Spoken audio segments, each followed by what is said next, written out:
So there are coils of wire throughout the column, and electricity is run through those. It generates magnetic fields, and that's what alters the path of the electrons. Okay.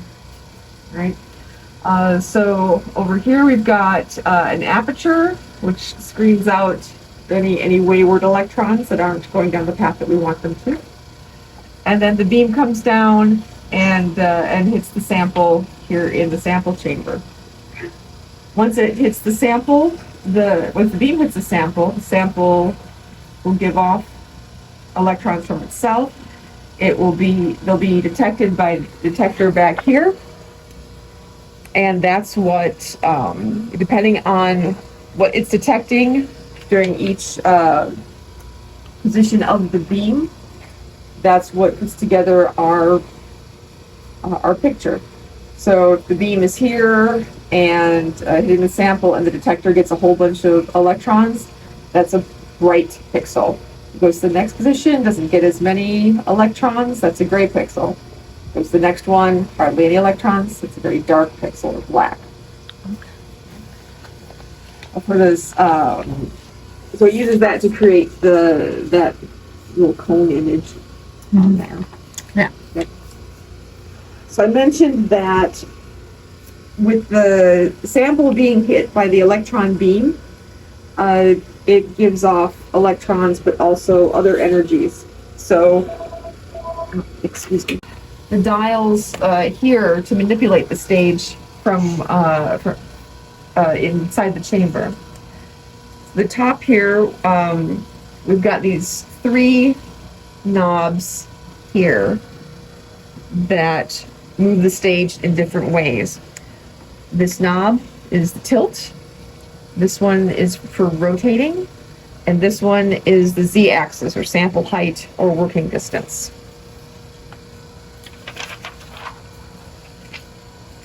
So with this one, the sample can tilt up to 90 degrees in one direction, or just one direction. And it's got the little icon here to help remind you that that's for tilting. This one is for rotating. It moves the sample around the z-axis like a Lazy Susan or a record player or a CD or other antiquated media technologies. But this rotates it around, so you can spin it that way.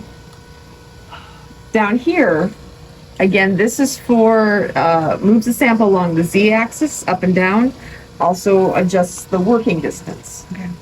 Now, the working distance is the distance from where the electron beam comes out into the chamber to where the sample is, or where the focal plane is. Right. So depending on your sample, even with the legs taken off, your samples are a bit high. Yeah. So keeping an eye on the stage height will be important. Okay. Because we don't want to knock the sample into the pole piece where the electron beam is coming out.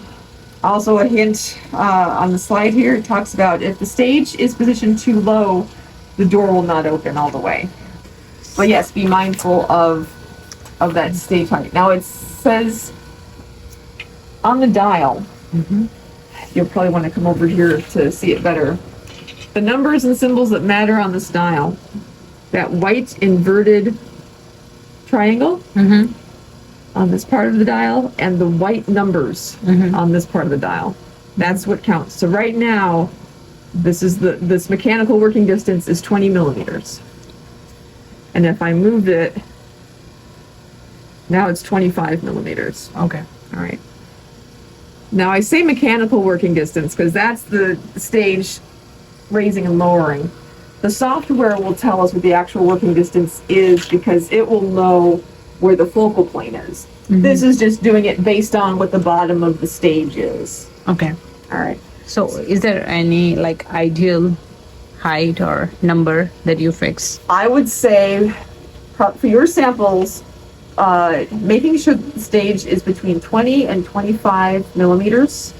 Okay. when you're when you're getting samples in and out, that should work okay for you. Maybe choose 25 over 20, Okay. but somewhere in that range would be best. Okay. If I go from 20 to 25, I'm actually lowering the stage. Okay. All right.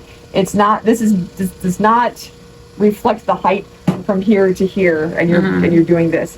What it's measuring is up here and that distance. Okay. All right. So seems like higher the number, the safer the distance, like you're having. The higher the number, the further the further sample it's is away from the pole piece. Yes. Yes. So yes, I'm safer. But not too low, because if you get to 35, that's the lowest it can go, and that's when the door won't open. Okay. Okay. 30, you can still clear it. But we'll get back to 20 right now. Okay. So again, there's a little icon here reminding you that this knob moves the stage up and down. Okay. All right. There are these two other knobs. These move the sample in the X and Y direction. Please do not touch them. So they have motors attached to them, and they are controlled. The motors are controlled by our trackball. It's not going to move. It's not turned on. But the trackball is what users should use to move the sample around. Okay. Okay, so please do not do it here. Okay. The risk is if you're moving this and there's some slippage and the knob moves but the teeth for the motor don't, then it alters the calibration that the software has. And so I would just rather people not touch it and greatly reduce that risk. Okay. So the moving of the sample in the horizontal plane should be done with the trackball. Okay. All right, so the trackball, it's not a video game. Please be gentle with it. You don't have to be too gentle, but it's not missile command. Yes. All right. So if I were moving it, okay, that's probably the fastest I'd go. Maybe I was really going fast. Okay, but it's not like like that, and it doesn't have to be too gentle. Yeah, it doesn't have to be too gentle either, or it's going to take you forever to see anything. Yeah. All right. On the control panel here, controller panel, we can go through the knobs. This large one, where the label is almost completely worn off, that is magnification. Okay. Over here, where it's partly worn off, is focus.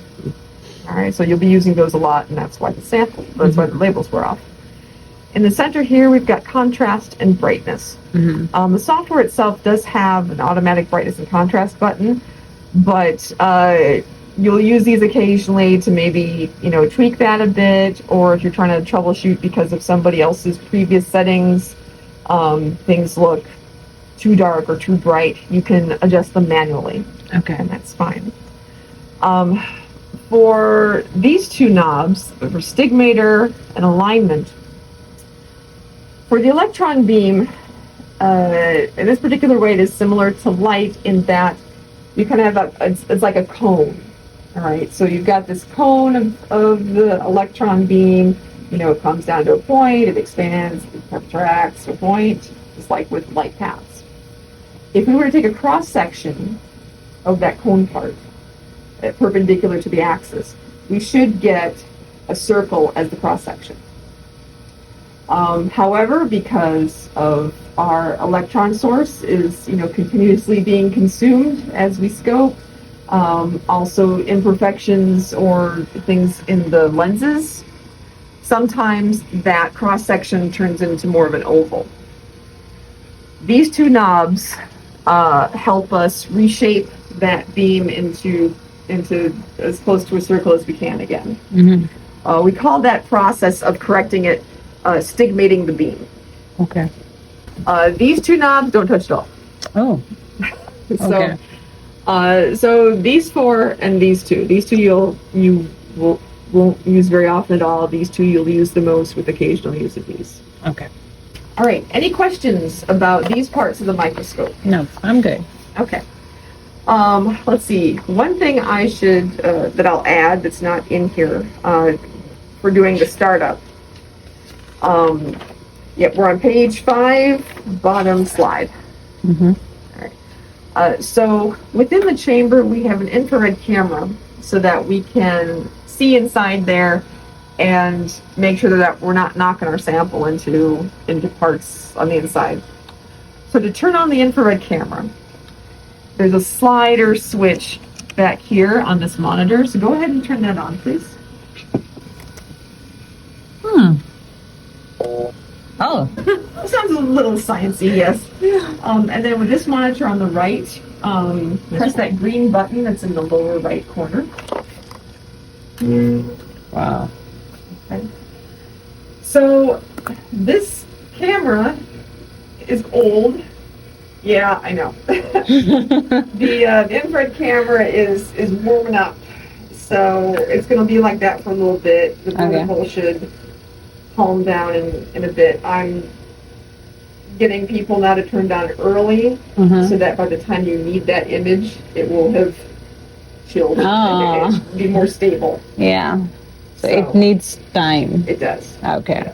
So first thing, turn on the infrared camera and monitor. It's a little better right now. Yeah. All right. So I should just put that in your notes because it's not in there right now. So page 5, last slide. Yep.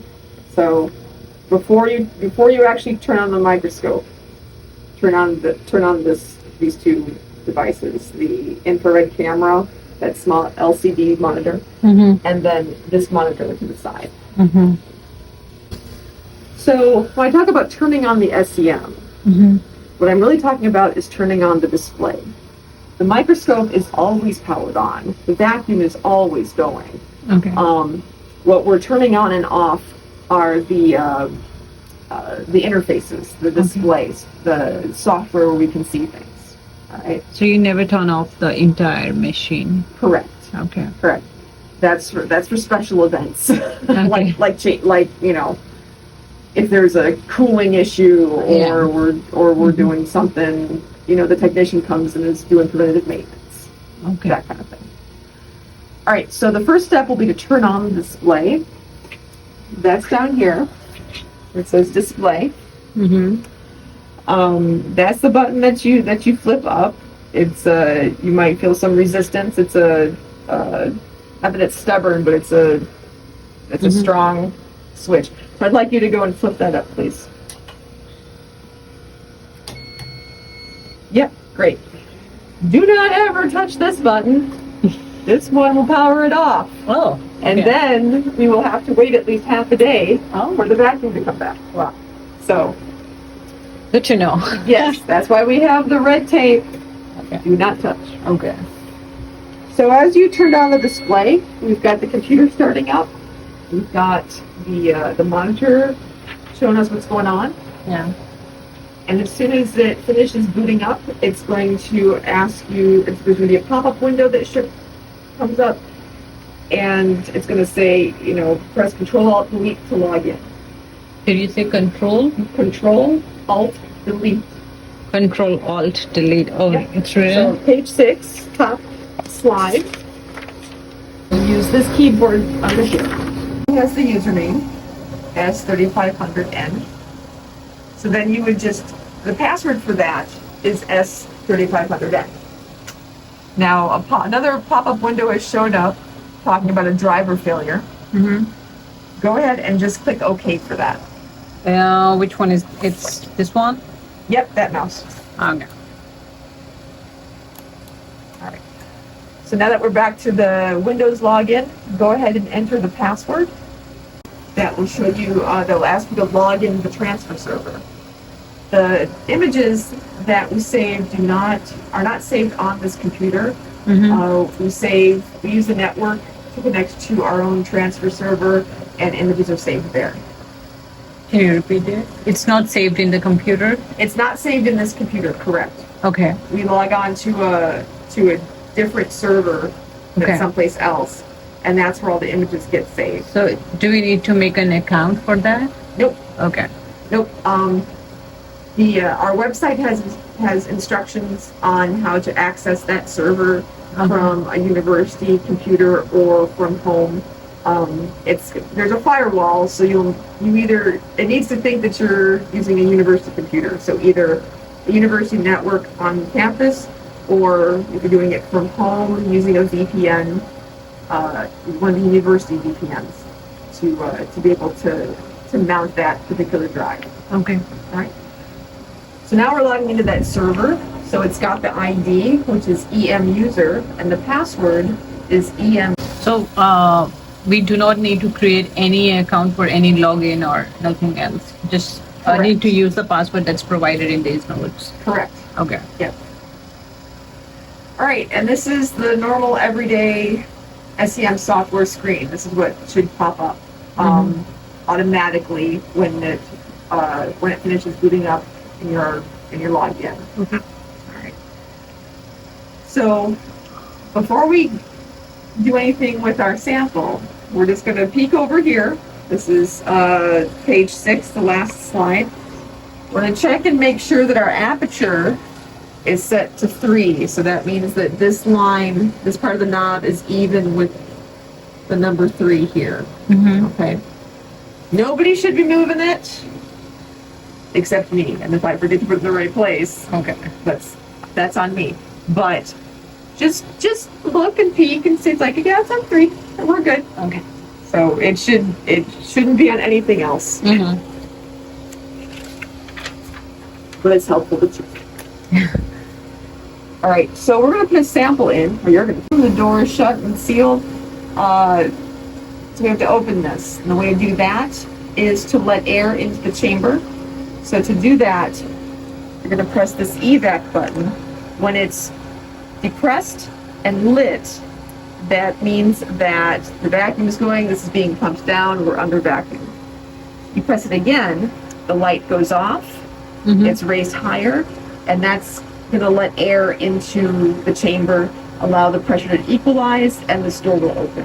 So go ahead and press the evac button, please. And then we wait. There is no signal or no indication of when this is going to open. Oh.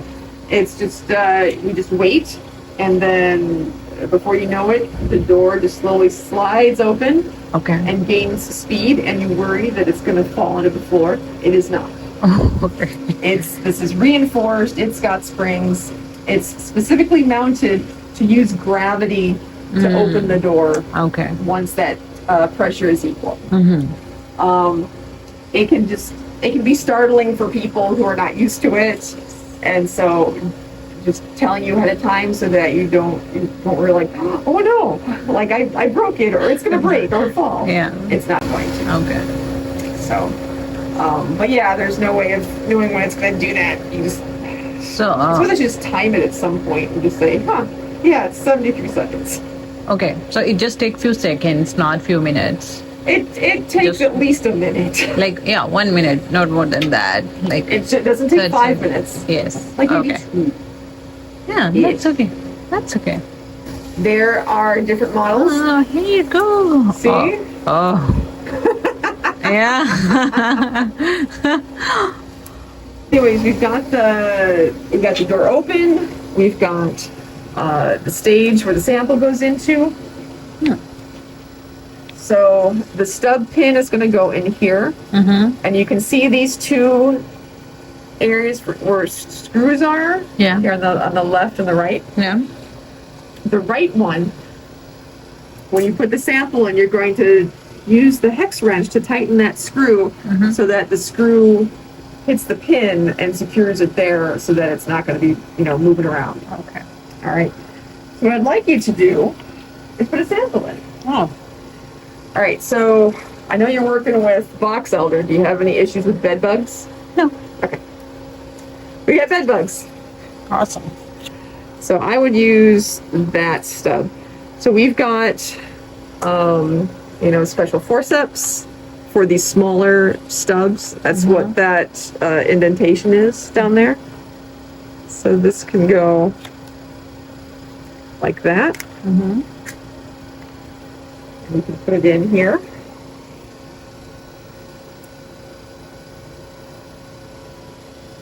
And then you would use the hex wrench.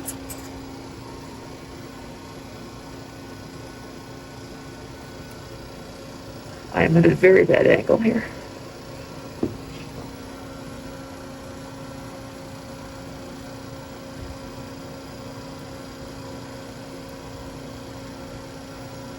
Turn that and just finger tight. It doesn't have to be like tight.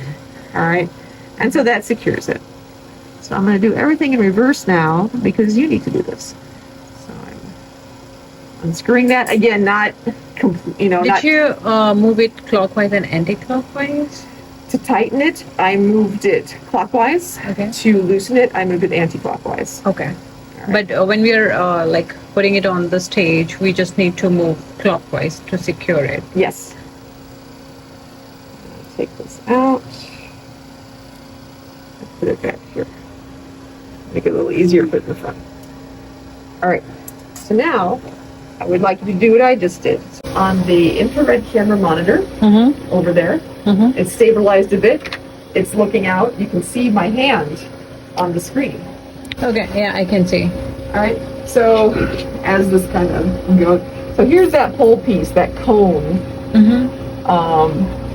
There it is, right there. Yeah. And then here's the stage. There's the stuff right over there. Huh. So I want to keep an eye on when you close the door.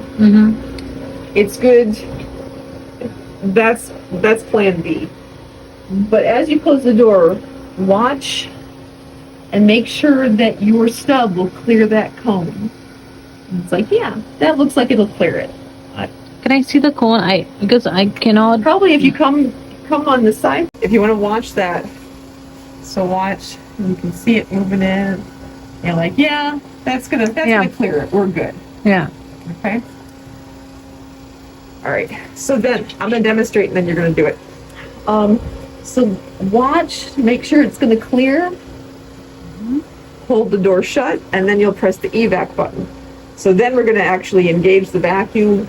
This is gonna start getting pumped down. You're gonna press the door against the chamber for a few seconds to make sure that seal forms. And then you'll let go, and we'll wait for it to pump down. Okay. All right. So, your turn. And fill up that space. Is that telling us vacuum is being created inside? Yes. Okay. So it's a progress bar, status bar.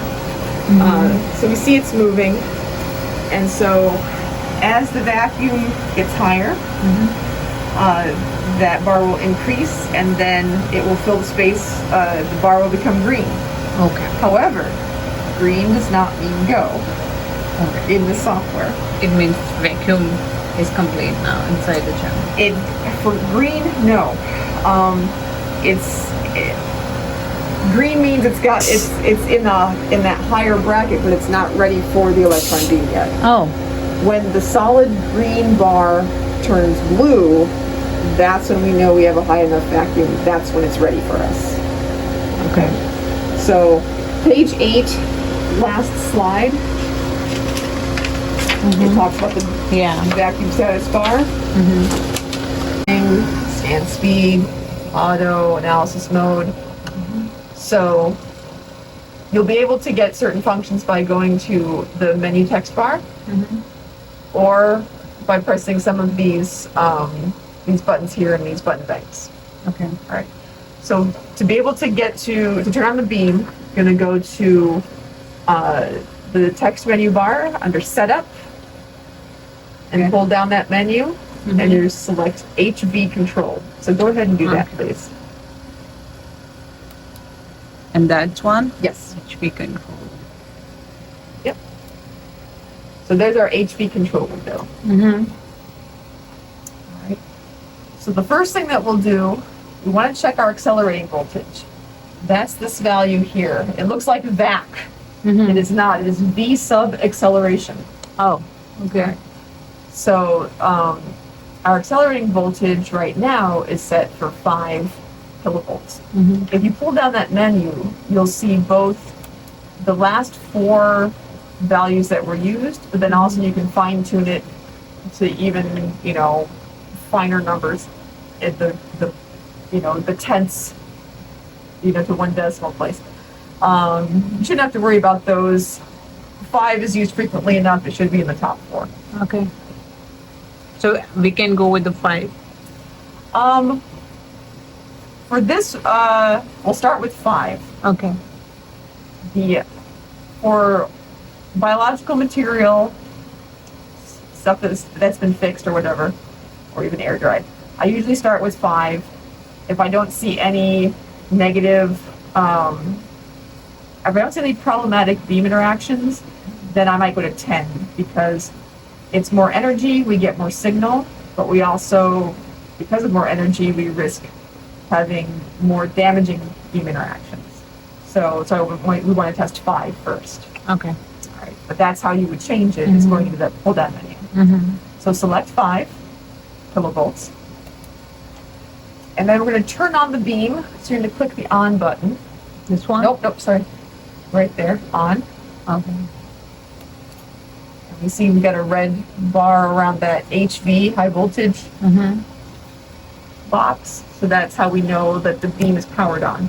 Now we don't have an image because all we've done is turned on the power to the beam, but we haven't started running power through the electron source. So if you liken it to a dimmer light, so we were like this before. What we just did was that. Oh. We just turned it on, but we haven't started doing this yet. Okay? So before we start that process, we want to check in the window, we want to check some parameters. This is page 9, the last slide. So we just turned the beam on. We're going to check and make sure that the middle button is selected. Want to make sure our gun bias is 0. And then that this low acceleration bias square is checked. Okay. And all of those things are in place.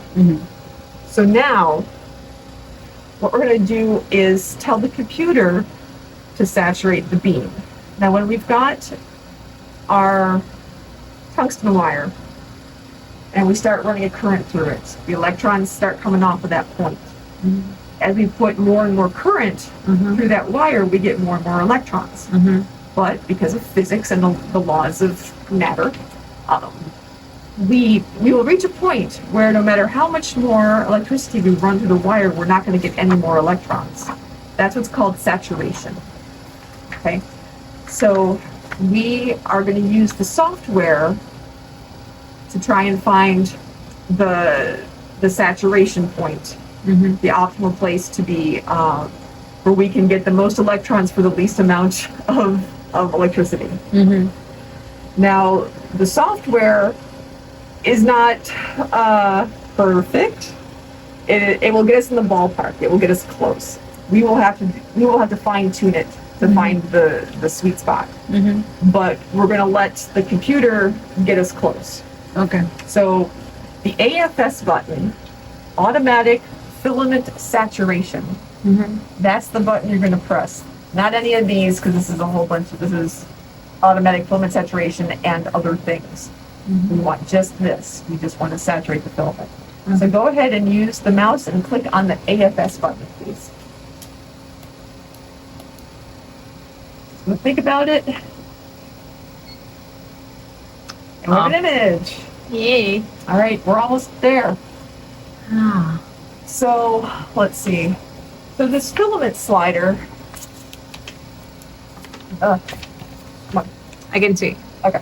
So this filament slider, it's just an arbitrary scale from 0 to 100. It has no units.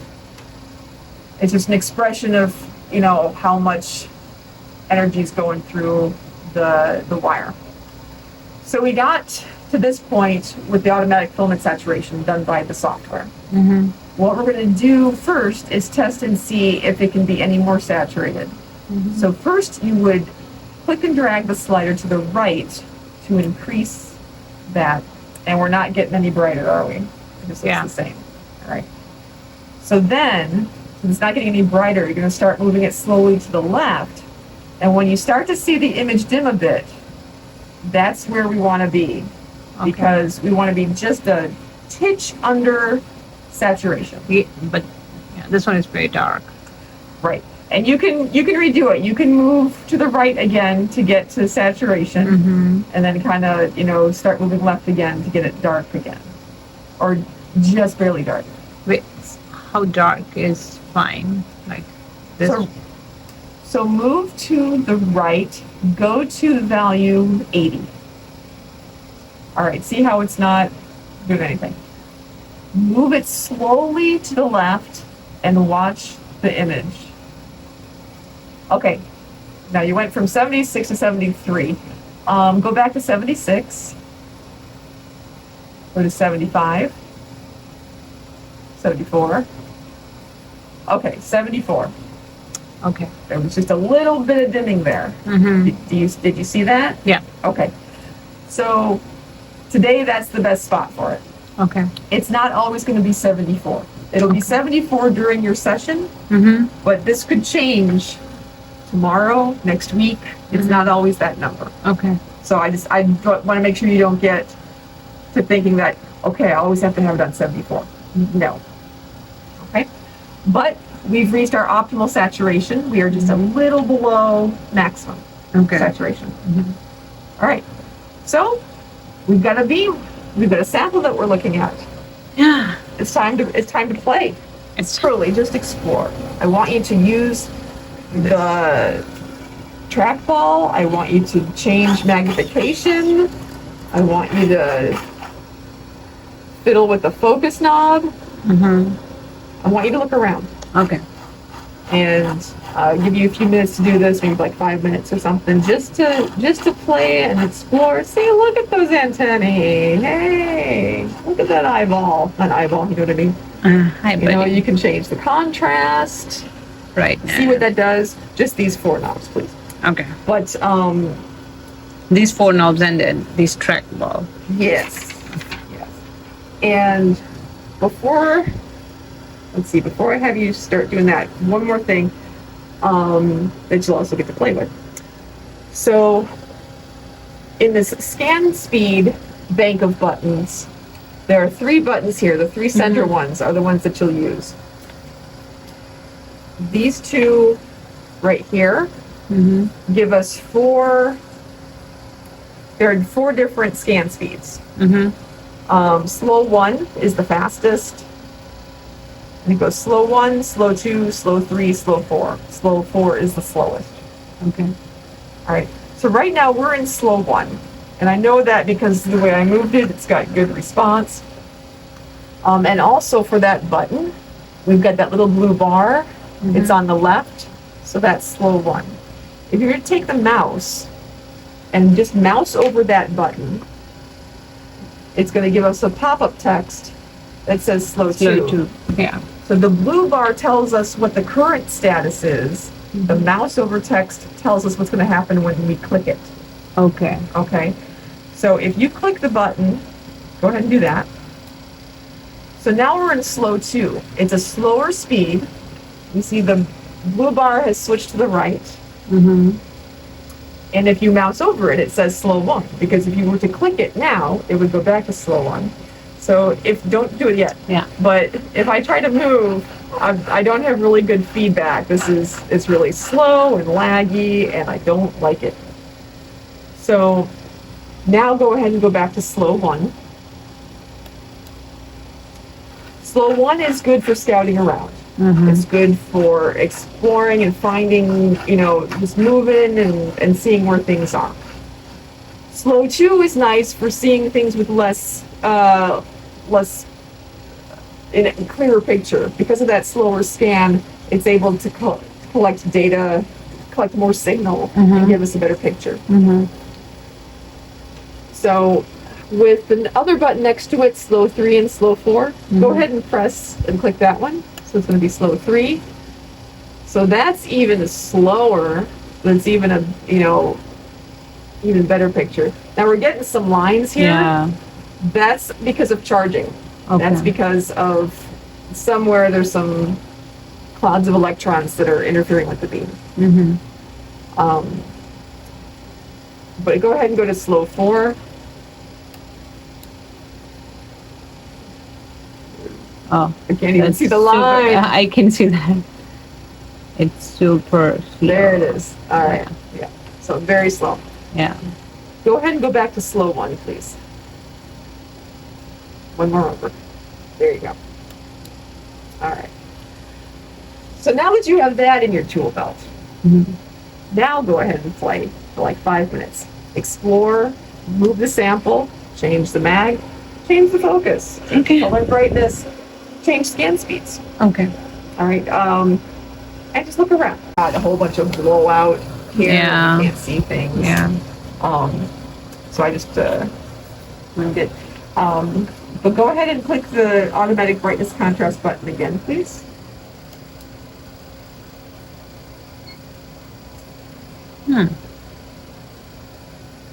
Okay. Are you satisfied with that appearance?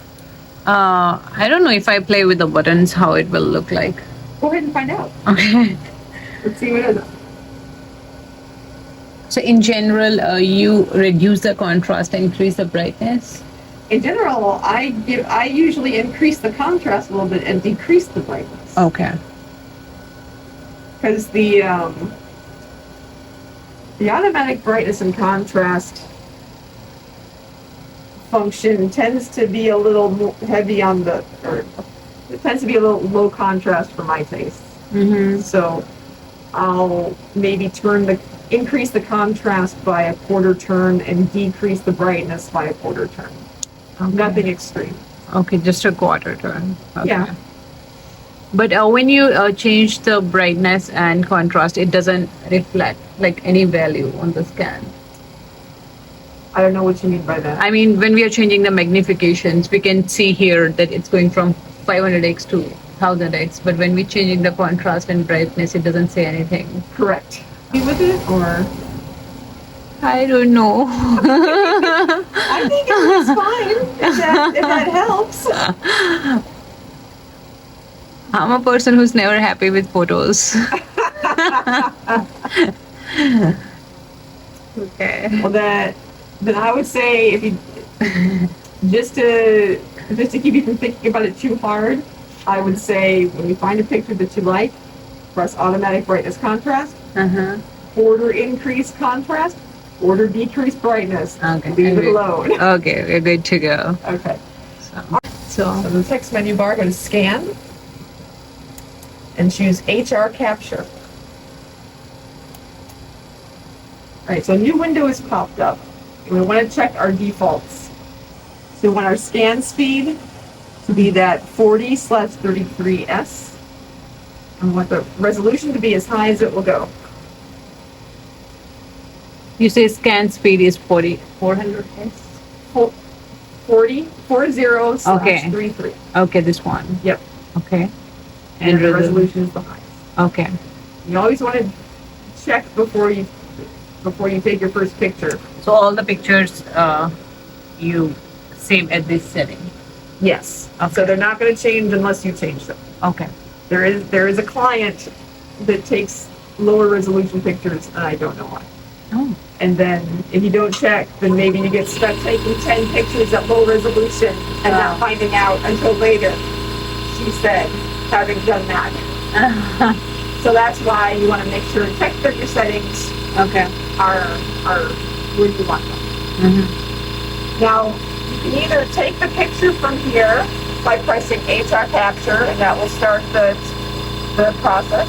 You can also click OK and press the quick click button.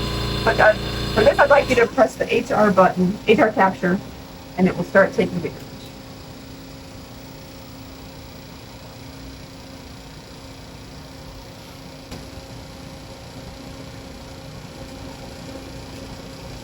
So once it's done, it's going to generate two windows, two smaller windows that will have the image in it. This first smaller window will be image 1, and then it'll disappear, and another window will pop up that says image 2. Okay. That's your final image. All the final image windows are even numbers. Okay. So this one is the one that we captured, right? Exactly. So now that this pops up, now we're going to export it to the graphics software. So that's PCI. So on page 12, the middle slide, Yeah. once the image is captured, it's got to be imported into the graphics software. So right after this shows up, you're going to press the PCI button. And it's going to export that to PCI and open it up, and you'll see it in that software. And it'll give you the opening screen. So that's pretty cool. Yeah, it looks good. So now we're going to save it. So if you go to the text menu bar under File, Save As. All right, so this is somebody else's folder. Someone else who did that. So go ahead, go up one level. All right, so this is what you want, the EM on UIC, EM, AHC, UMN, Okay. So, let's see. I do not believe you have a folder, so let's create one for you. So the folder with the sparkle. So put your first name and last initial, please.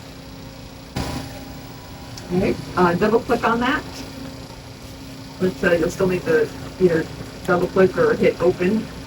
Here, there you go. All right, so now you, in file name, you can create a file name for it. Let's go with image 01. I would suggest put something else in there, because if somebody else created image 01, Okay. to get them confused. Yeah, makes sense. Bed. Okay, so I wrote bed bug 1. That's okay? Sure. Okay. All right, you can save it. All right. So now go ahead. Well, before we do that, let me again with all the pictures that you take, there will be this scale bar and legend that's in all the images. All right. So this is, you got a scale bar, so you've got 11 dots from the leftmost to the rightmost is 100 microns. The distance between each dot is 10 microns. Okay. We've got the magnification, 500x. We've got the accelerating voltage, 5 kV. This is one of those, this is one of those things that you will want to report in your materials and methods. All right, so it's good to have this. And this is the working distance. So it's actually 16 millimeters between where the beam is coming out versus where the beam comes out to the focal plane. Okay. So even though this says 20, because we're at a different focal plane than the bottom of the stage, that's why it's 16. It's higher. All right. Any questions about taking a picture? Yeah, so when we were trying to like focus the things, Yes. we went from 500x to 2000x magnification, and then we came back Yes. to 500. So what's the reason to go back and come back again on 500? Because 500x is what you wanted to take your picture at. So that's why we went back. We increased the magnification to make sure that we would be in really good focus. We could try to focus at 500x at the magnification that we take our picture at, but if we can zoom in some more and fine tune that, then it'll look better. Okay. So this is for making sure that we're getting a good focus as good as we can. Okay. So that's why we zoomed in, focused, and went back to our original magnification for taking the picture. Okay. But if I have to take the full image of like complete antennae, like image of full antennae. Yeah. So then the magnification will go low, or I can still take at 500 magnification. You probably end up taking going with low magnification. Okay.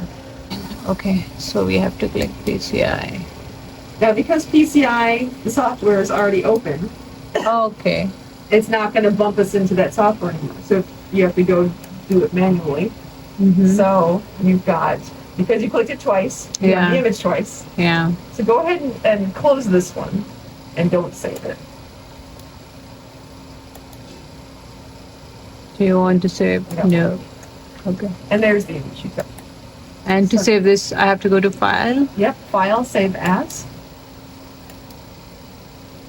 And is that And so it already, because you had a number at the end, it does automatic incremental number increase, so it just automatically made it bedbug 2. Interesting. Now I can cancel it from here? You can close it if you want, yes. Okay. All right, so now let's work on the shutdown procedure. Mm-hmm. So, Can I close this one also? Yes, you can. Okay. And no, you do not want to save it. Okay. So now, on page 12, the bottom slide, so the shutdown procedure is similar to the sample exchange procedure. In terms of having to center everything, and turn the beam off, and open the door and everything. One difference is that we don't have to desaturate the filament if we're just going to keep looking at samples again. Okay. But in this case, we're done, so we are going to move the filament slider. But first, when we're getting ready to show, and that's not in the notes, so you want to make sure to write that down. That's even before centering the stage. So that comes in shutdown procedure, right? Yep. Reduce magnification as low as possible? Yes. Okay.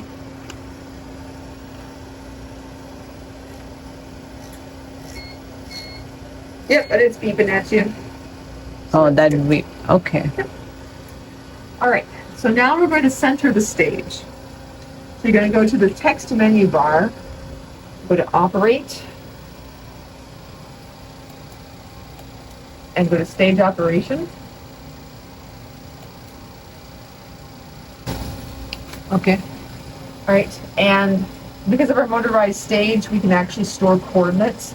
So you want to make sure it says page 1, number 1, center, and then you can click Go.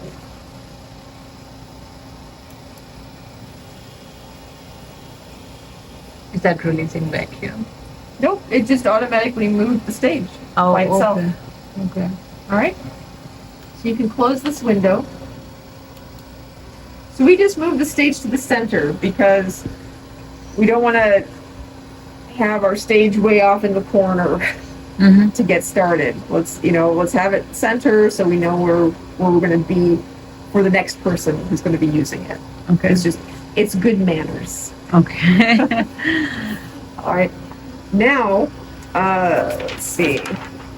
We just did page 3, the top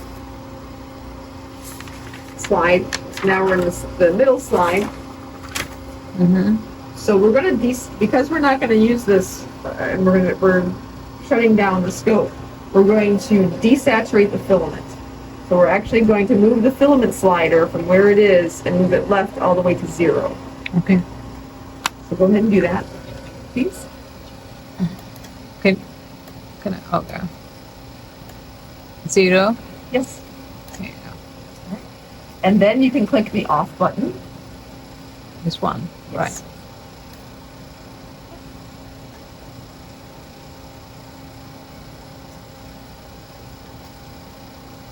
And you can close this window. And then press the evac button. So now we're going to get the sample out.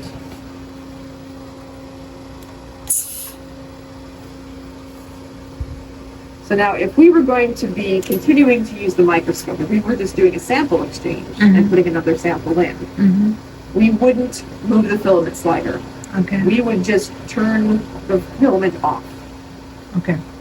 And then when we put our new sample in, close the door, pump it down, get the blue bar and our vacuum status, we would just turn the filament on. We wouldn't worry about trying to resaturate the beam or pressing AFS again, because we already know where that point is. Yeah. Right. And like I said, that filament saturation point is good for that current session. It's not guaranteed for tomorrow or next week or next month. But within your session, you don't have to figure that out again. You don't have to go hunting for that again.